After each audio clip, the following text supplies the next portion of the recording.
I'm leaving New York City.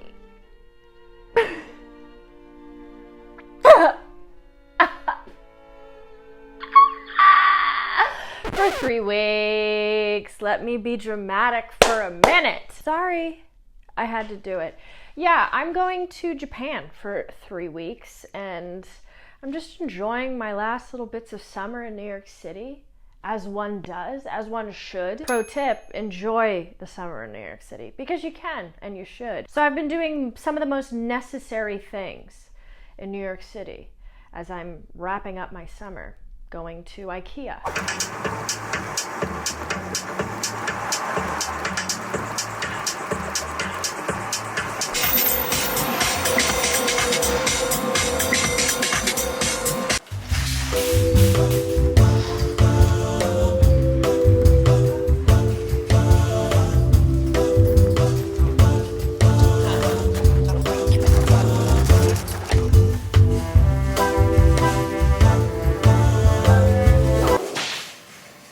I like IKEA, but it's a very scary place if you're unprepared for it.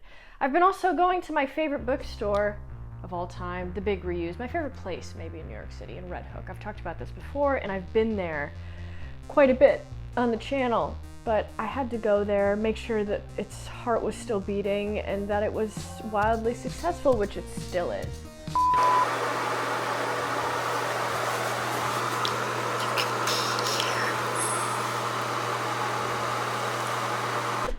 So I've just been having a good time in New York, just hanging out, seeing friends, doing New York stuff. This outfit makes me feel like a backup dancer.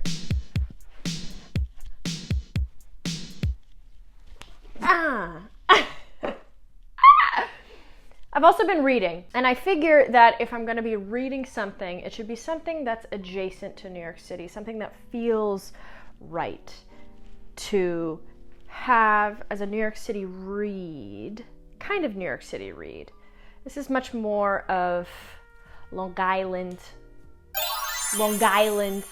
Compromise by Taffy Brodesser Ackner. Ackner was successful with Fleischman is in Trouble, which has now been adapted into a Hulu, Amazon, whatever one of those series that's happening right now. I never read Fleischman is in Trouble, but I remember that making waves on the interwebs.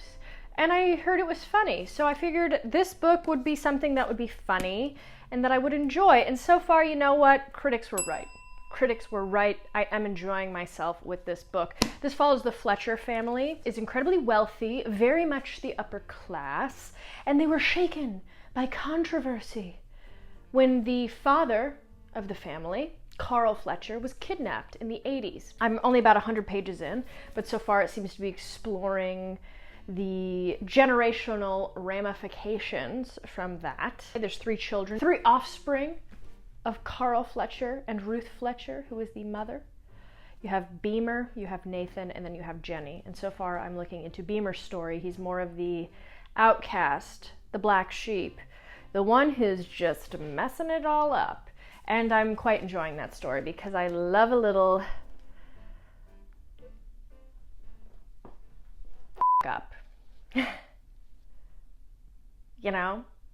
Excuse my crude language. But anyway, that's what we're going to be reading this week. And we're going to be exploring New York City because I'm going to miss her. I'm going to miss her I'm going to miss her so much. I really am. And you know what I'm really going to miss? Girl, it's my bed. Coincidentally, this video is being sponsored by Birch Living, so thank you so much to Birch Living for giving me a wonderful mattress. I have been sleeping on this mattress for about 2 months now, and I can honestly say it's life-changing. I have a pretty bad back, and the ability to have kind of a strong yet soft mattress has made my back pain reduced significantly. So what is Birch Living? Birch Living makes mattresses that are crafted with responsibly sourced materials such as organic cotton, organic wool, and 100% natural latex. Their mattresses are polyurethane free and other off-harming gases that can ultimately be detrimental to your health. Like I said before, I've been sleeping on this mattress for a little over 2 months now, and what I found to be most convincing that I loved about this is that its drop-off and its assembly is so easy. Living in New York City, when you get a package, you're a little bit afraid that it's gonna get stolen. You really don't have any sort of ownership of your hallway, but with Birch mattresses, they deliver seamlessly, and in the United States, they offer free shipping with setup and removal of your prior mattress. You just get in a single box, it's rolled up, and you just flatten it out and watch it rise. Oleg and I had a lot of fun with seeing how the whole process was. Whoa! Oh my god, how's it feel? Oh my god, that's so nice. It comes with 2 additional pillows as well, so you can just add to your little haven. And with Birch mattresses, you get a 100-day sleep trial and a 25-year guarantee. That's 25 years. That's a long time, baby. I love my Birch mattress, and I think you would too. So this is the perfect time to check out Birch Living, and now they have extended their Labor Day sale, so you can get an additional 25% off your Birch Living mattress plus 2 Eco Rest pillows. Check out birchliving.com to see about their extended Labor Day sale. Thank you again to Birch Living for sponsoring today's video. Oleg and I are very, very happy with our rest. So, girl, that's kind of what's happening with us. It's kind of what's going on. There's going to be some packing. There's going to be some New York City exploration in this video, and just embracing and holding on to her as long as I can. Yeah. So if there's one thing that New York City is doing right, it is its movie selection. And I'm a big movie buff. I was the OG Movie Pass fan. I feel like I single-handedly put that company out of business. So I go to movies a lot, and I love it. And one of my favorite perks is the $7 Tuesdays. I am there, okay? I go to Queens and I see my best friend, and we indulge. $7. We ended up seeing that movie Strange Darling, which if you have it in a theater near you, you like a thriller, you like something that's a little different than what you expected. It's great. I highly suggest. I loved it. Oh my god. There is a museum of nostalgia in Queens. All of the baby toys that I wish I had, all of the dolls that I wish I had, all of the strange games that I wish I had, they're here for all of your viewing pleasure. You can enjoy, you can immerse yourself. You can enjoy the beeps and the boops of the 90s and some of the 80s.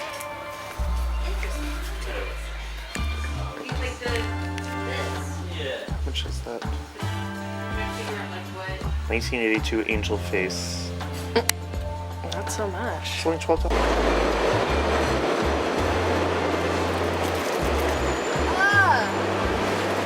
It's like the movie The Birds.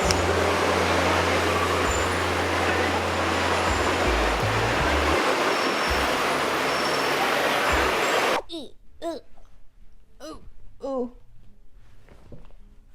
I think that this is very uncomfortably close up, and that's fine. I don't care. I'm showing all my insecurities up close and personal.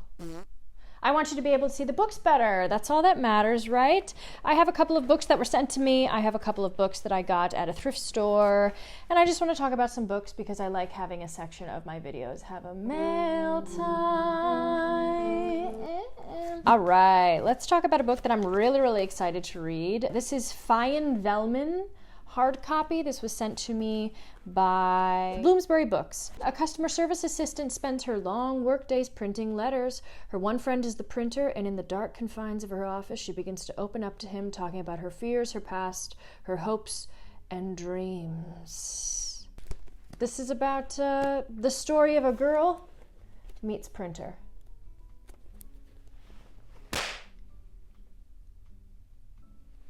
The next book. This, I can't remember if I talked about this in another video, but I'm going to talk about it now. This is We Burn Daylight, a novel. It's already out. July 30th it was out. This is out by Random House, and this is about a love story surrounding the Waco, Texas rampage, I guess you could call it. If you don't know what happened in Waco, Texas, there was the Branch Davidian compound. Let me just read what it says because I'm obviously executing this very well. People from all walks of life have arrived to follow the Lamb's gospel, signing over savings and pensions, selling their homes, and shedding marriages. They've come here to worship at the feet of a former landscaper turned prophet who is preparing for the end of times. Yeah, based on true events that unfolded 30 years ago during the siege of the Branch Davidian compound, Brett Anthony Johnston's We Burn Daylight is an unforgettable love story, a heart-pounding literary page-turner, and a profound exploration of faith, family, and what it means to truly be saved. I love a good cult. I like reading about cults. I don't love it. I feel very bad what happens to people in cults. I have a cult-adjacent story in acting class that I was a part of, which I've talked about on my Patreon. The Hypocrite by Jo Hamya. August 2020, Sophia, a young playwright, awaits her father's verdict on her new show. A famous author whose novels haven't aged as gracefully into the modern era as he might have hoped. He is unaware that the play centers around a vacation the two took years earlier to an island off Sicily where he dictated to her a new book. Sophia's play has been met with rave reviews, but her father has studiously avoided reading any of them. When the house lights dim, however, he understands that his daughter has laid him bare, has used the events of their summer to create an incisive, witty, skewering critique of the attitudes and sexual mores common to the men of his generation. Really excited to read this. I've heard very positive reviews of this, and I love that cover. I'm going to be honest, I am judging the cover, and my judgment is saying yes. Then I have A Sunny Place for Shady People by Mariana Enriquez. Very famous author, at least in my spheres of the literature world. I've never read any of her books, but I'm incredibly intrigued to read some of her books. This is out by Hogarth. And welcome to Argentina with the fascinating, frightening, fantastical imagination of Mariana Enriquez. In 12 spellbinding news stories, Enriquez writes about ordinary people, especially women whose lives turn inside out when they encounter terror, the surreal, and the supernatural. A neighborhood nuanced by ghosts, a family whose faces melt away, a faded hotel haunted by a girl who dissolved into the water tank on the roof, a riverbank populated by birds that used to be women. These and other tales illuminate the shadows of a contemporary life where the line between good and evil no longer exists. I'm really excited to get into her work. I feel like it's going to be strange, a little bit bubbling, and probably a really great October read. This is on sale September 17th, so coming out soon. Our Evenings by Alan Hollinghurst, winner of the Booker Prize. Okay. This is a big one. This is a very big one. 487 pages, but you know I'm on that big book grind, baby, so this could be huge for me. Our Evenings is a piercing exploration of modern England through one man's acutely observed and often unnerving experiences with class, race, art, sexuality, love, and violence. Could be a fantastic... Oh, this is out in October.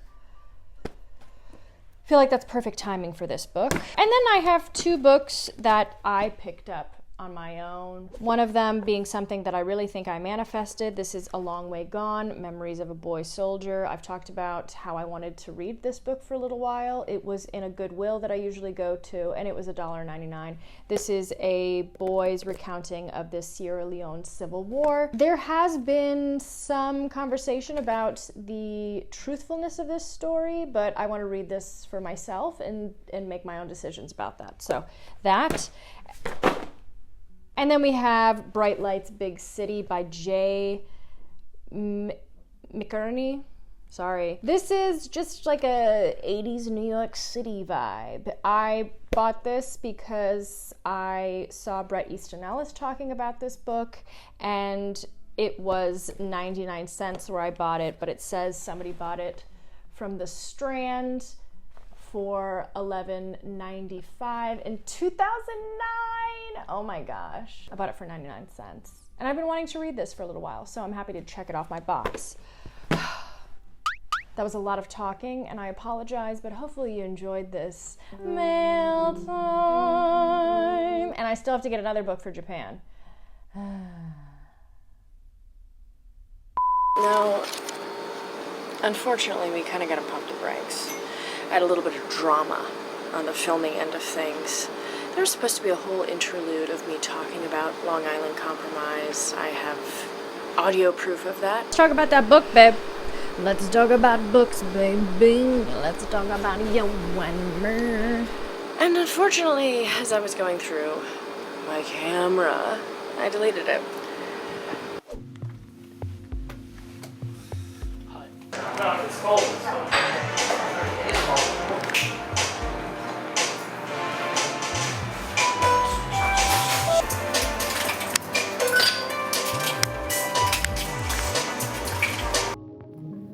Oh, I forgot to mention that this trip is Oleg's birthday celebration, so we celebrated with some friends, had a great time, and reveled in the last couple of days in New York City.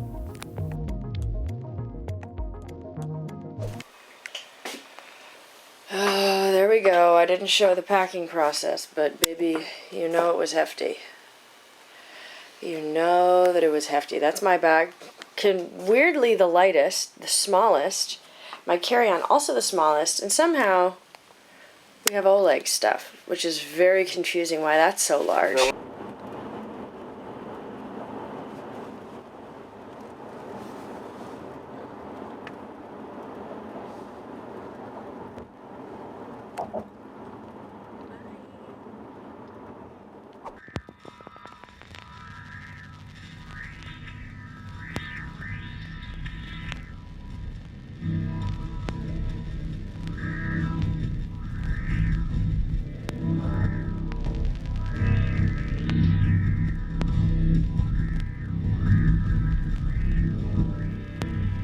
So now I guess we can talk about Long Island Compromise. Why not? Let's give the Reader's Digest condensed version.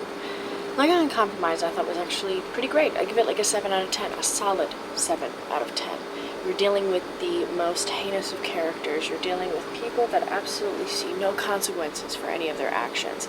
I was talking about Beamer as the first son in the family. Actually, not the first son, he's the middle. There's 3 children, Nathan, Beamer, Jenny. And the way that the book is written is it talks about each individual child's experience with the money that they've been given and the odd kind of mental convalescence of dealing with their father's abduction, how the family never dealt with any of the repercussions of that. And so it's talking about how the family is kind of patching things over. We don't talk about it, it never happened sort of thing. So each individual child is vastly different from the other. Nathan is the oldest. He's much more of the quiet, much more of the internally exploded character.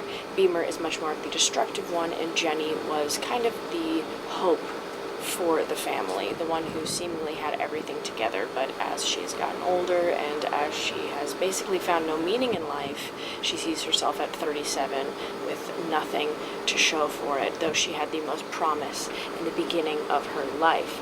The last bit of the book is talking through Ruth, who is the mother of the family, married into the family, the only one who didn't have that inherent wealth kind of thrust upon them, and she sees things a little bit differently.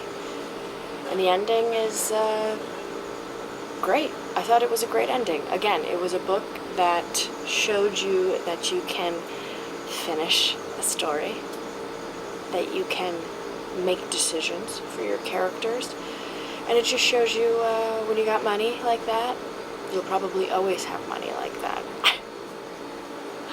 A great American novel, I should say.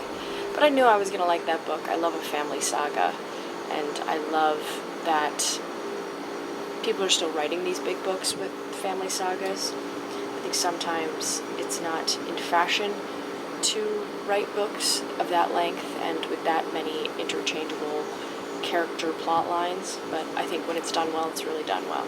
Oh, also, I don't know if I talked about this, but the way that the family got money was through styrofoam.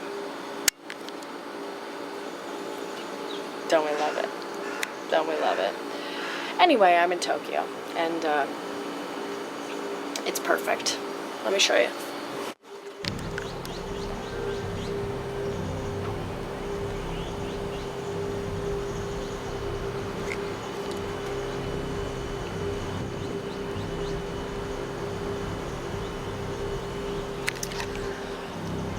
Obviously, more videos to come.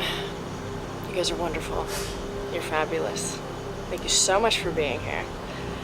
I will see you in the next one.